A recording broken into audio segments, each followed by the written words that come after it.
Hello guys, welcome back to my channel. Today I'm gonna react to 10 biggest lies about Islam. First time, without wasting our time, let's get into. And I'm curious, I just wanna hear. Let's go, 3, 2, 1. Been exploring the religion of Islam here in FCD Facts, and over time we have found a collection of misconceptions and myths and some straight up lies about Islam. And in this episode, we're going to be looking at 10 of the biggest lies about the religion of Islam. Welcome back to FCD Facts, guys. My name is Leroy Kenton. We got a very interesting episode coming right up, so make sure you watch from 10 all the way down to 1 because I don't want you to miss any of the information that I'm going to be sharing in this episode. The first lie is Muslims worship a moon god. So some non-Muslims mistakenly believe that Allah is an Arab god or a moon god or some type of idol. However, Allah is in the Arabic language a proper name for God, and Arabic-speaking Christians also use the name Allah for God. Now, one of the main factors of this belief is because one of the first uses of the crescent moon came from the 2nd century BC, where it represented the ancient Mesopotamian moon god Nana. And now today the crescent moon is associated with Islam, so many non-Muslims say, well, look, you worship the moon god, there's even a moon in the symbol of your religion. Except number 9. Okay. Arabs. Okay, so Islam is often associated with Arab people. But did you know that Arabs make up only 15% of all Muslims? The country with the largest Muslim population is actually Indonesia, and large numbers of Muslims are also found in Asia, Africa, Europe, as well as other parts of the world. Muslims are encouraged to learn Arabic because they believe that the only language that you can really get the full extent of the Quran is in Arabic. Islam oppresses women. Practices like forced marriage, spousal abuse are actually things that contradict Islamic law, and most of the bad treatment towards women actually come from people's own evil natures and their own cultures and their beliefs, and it's completely separate from the faith of Islam itself. Muslims are extremists. Now this is a big one. Many Muslim leaders and scholars frequently speak out against all forms of extremism, and they offer different explanations and interpretations of Muslim teachings that have been twisted by others to promote extremism. Muslims believe the entire Quran, taken as a complete text, gives a message of hope as well as peace and faith and good virtues, and any form of extremism cannot be justified under proper interpretation of the Islamic faith. Oh boy. Islam is intolerant of other faiths. Muslims are constantly reminded that they are not the only ones who worship God. Specifically, Jews and Christians are called the people of the book in the Quran, meaning that those are people who also receive previous revelations from God and are also can be seen as true worshippers of God. Also in Surah 2 verses 256 in the Quran, it says, there is no compulsion in religion.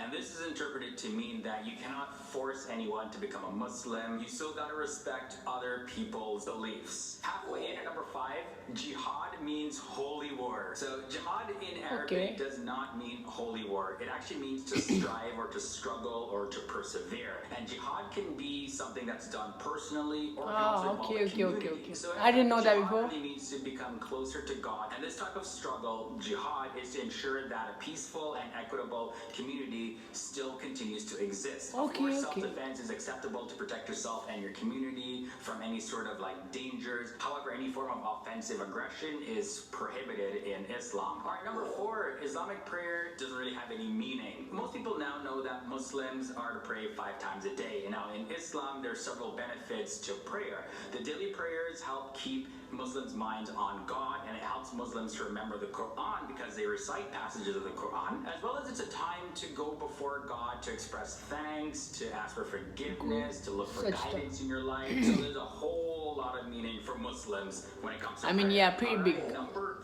3, Jesus is completely irrelevant in Islam. That's actually not true. Jesus, however, is revered as a prophet and the Messiah in Islam. The Islamic faith believes that Jesus will return as a Messiah and defeat the Antichrist. This view is also very similar to the Christian view. The only difference is that Muslims don't view Jesus as the Son of God. He's just seen as a prophet when you compare it to the Christian faith. Alright guys, we got 2 more left. So the crescent moon is a universal symbol of Islam.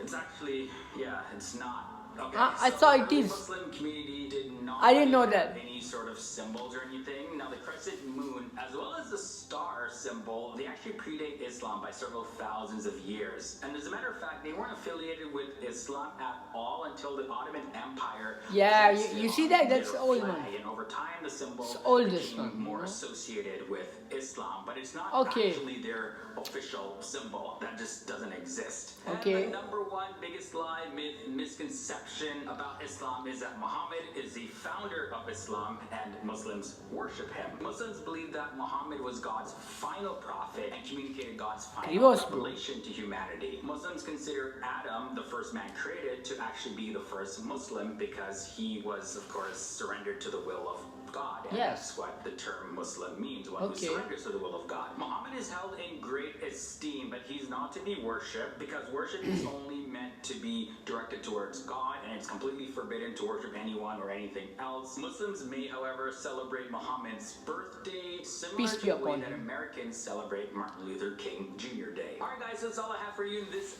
episode. This was your brief look at 10 misconceptions, myths, and lies. Yeah, guys. So you know, a lot of facts I don't know that, and they were lies, biggest lies. I mean, you can say misconceptions because you know, I got educated. I get educated with you because you know it's good for me too to learn. You know, learn about my religion every day. You know, because nobody's perfect. I don't know proper. You know, I'm learning. Why not? We learn till we die. We learn every day. Yeah, this is for today, and yeah, I'm gonna react on more videos that he said he have whole, you know, how to say, coming on parts, so I'm gonna react on them. Yeah, this is for today. Like if you like. I'm not gonna tell you to subscribe, you know. If you like my stuff, you can give a like, thumbs up, give me your review, comment. Peace until we meet.